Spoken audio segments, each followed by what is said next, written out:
And one of my favorites is number 7, which is be led by your values. Mm-hmm. I think this, again, we talk about what's in your control when everything else is spinning out of control. It is your emotions and your energy, yes, but also how you behave and how you want to behave. So again, you can't control other people's behavior. And yes, life is unfair. And yes, crap things happen to people. And yes, lots of people behave in ways that you wouldn't. Yes. But you are in control of how you behave. And you will have a set of values.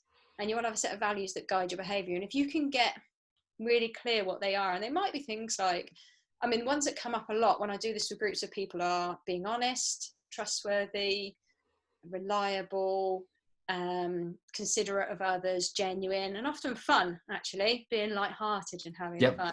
So those tend to be being authentic as well, being genuine. Then they tend to be ones that are shared by quite a lot of people. But you might have them, but you might have different ones too. It's about understanding actually what are my values in terms of how I believe I want to behave.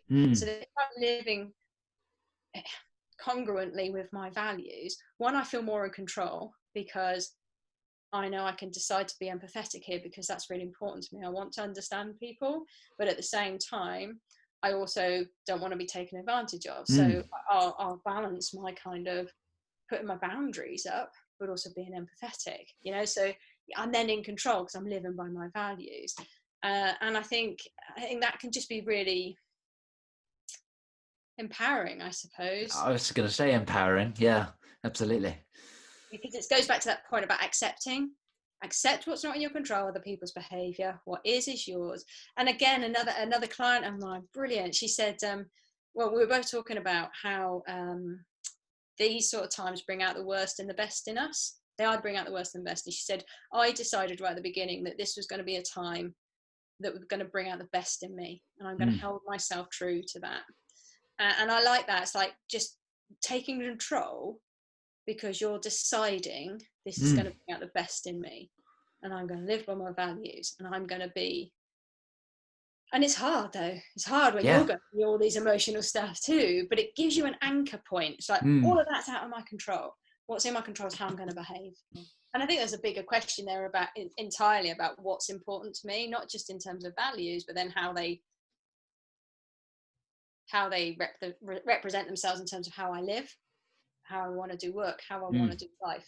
So again, this sort of time is that opportunity. Some people have got more time to think than others. I understand that, but is an opportunity to go, what if I go back to whatever normal looks like, what's important to me and what do I want to go back to? And equally, just in normal times as a leader, we talked quite a lot about leadership previously, but as a leader, you don't just have to be that big extroverted, out there, singing, dancing, amazing kind of leader out there. That isn't necessarily what a great leader is for you. What does leadership look like for you? What are your values? People will buy into you and your values. And I guess in just these times, especially if you think about future thinking and future planning as a leader in retail, say one of your values is collaboration, but you've been stuck at home, which is really difficult, not impossible, obviously, because of the world of technology, but instead of, I know I had a client once who was very much about people and collaboration and teamwork. Not only was it a value, but it was also a natural strength of hers, so she got energy from it, plus she got energy from it because she loved it and it was really important to her. But she found that she was trying to do all the strategy on her own, facing a laptop in a dark room at home. And this was in normal times, when actually, out of choice. Why can't I do this? Why can't I? It's like, well, what do you look? Oh, yeah. So we worked out that actually collaborating with people was what she needed. And so she just got her team together. So it's a little bit about, if you understand again, a little bit about what's important to you. Okay, so it is quite scary what's going on, and how on earth do we plan for the future? But if one of my values is collaboration, how do I get a few people around me in our new world? Because we can all do it on Zoom and Teams and all of that, and work together with this. Would that be more energizing than sat in a room on my own? And there's lots of things. Again, we can make this available if you want to. There's a really, really nice little exercise to do that can help people identify their values if you want to push that out as well. Sometimes we go, haven't even got a clue what they are. We often know, we just don't know how to articulate them. So we can put that out as well.